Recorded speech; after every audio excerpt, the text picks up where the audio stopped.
Welcome. So this is just going to be a super fun, quick little tutorial share about how to create some cool texture in your abstract paintings.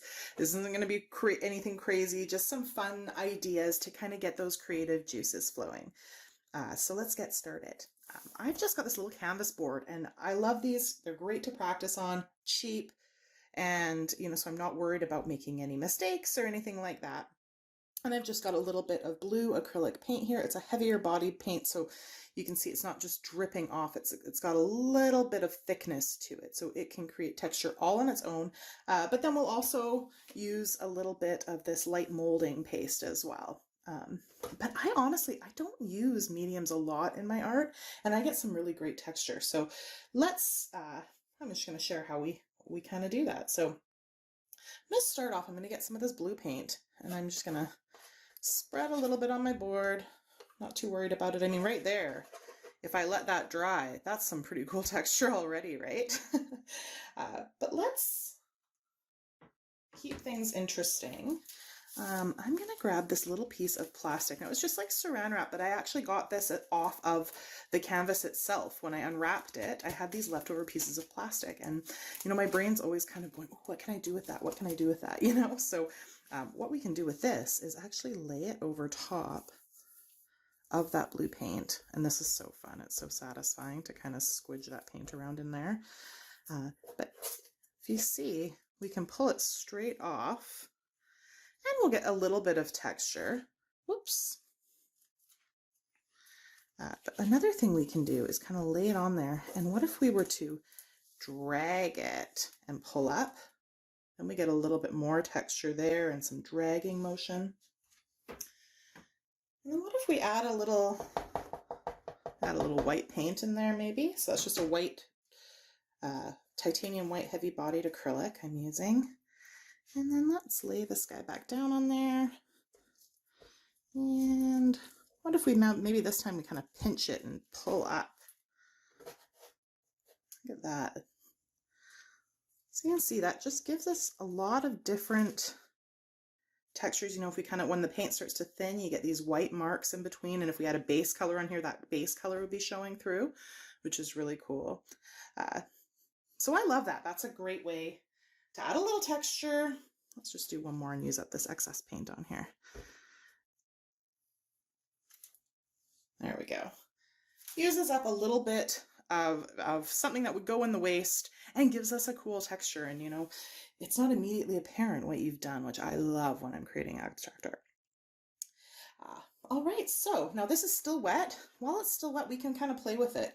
I've got a little bit of this Payne's Gray Fluid Acrylic. This isn't a must. I'm just sharing different things I might have in the studio. I can put a couple of drops on there, and then I can grab this little guy. This is actually a spatula, like a baking spatula that I pulled the wooden stick out of. I got it at the dollar store, so that wooden stick easily popped out because it's shape. But I love using these. I actually use these quite a lot in my art. And it's really cool because it's flexible and the paint doesn't stick to it. You can kind of run, you can kind of use it to move that paint around and create different effects in the paint. So I love this little guy. You can also just use it to lay paint down. You can scrape the paint up. You can do all sorts of things. You can make lines in the paint, all sorts of cool things with this little guy. And they're super inexpensive. I have a few of them. So that's a fun idea too. I'm going to get a little bit more of my blue paint and lay it down over top here. And then let's talk about, what about like scratching into the paint?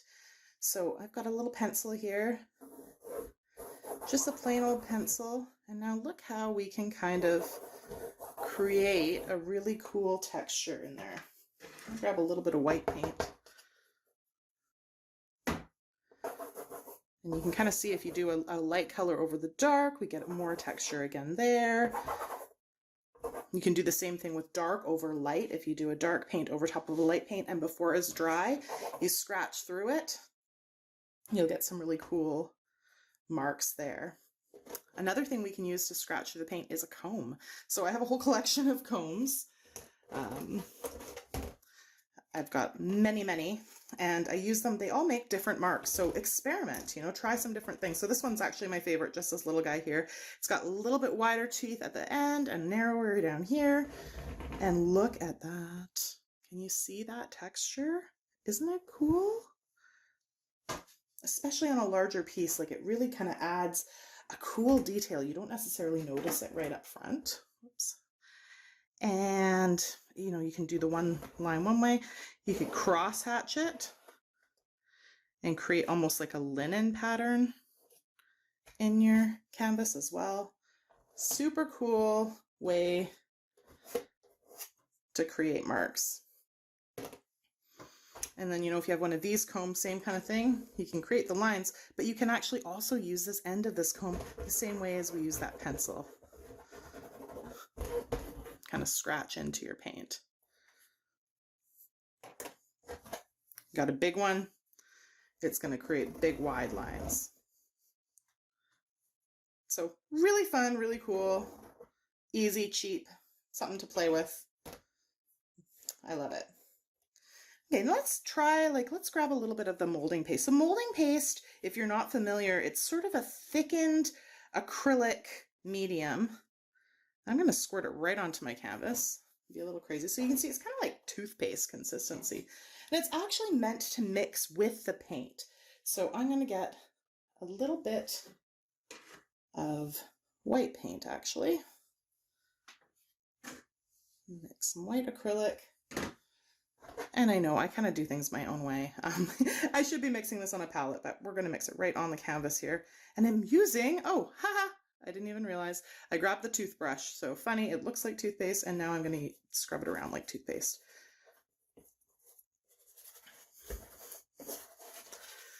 So look at that. See how the toothbrush, I think because you hold the toothbrush differently, it creates some different marks again, which are kind of fun. You could also just use a brush. You know, even the mixture of the toothbrush marks with the smooth brush marks creates something really interesting, which I love.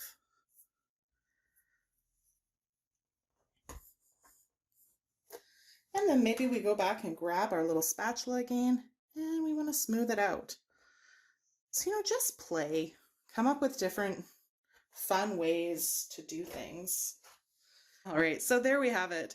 This is certainly no masterpiece, but we do have lots of really cool texture in there. And if this was on a large scale, having these textures would really make for something special to come in the next few layers.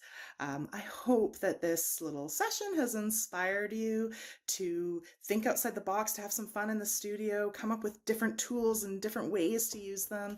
And I always just hope you have a great time painting. And thanks so much for watching.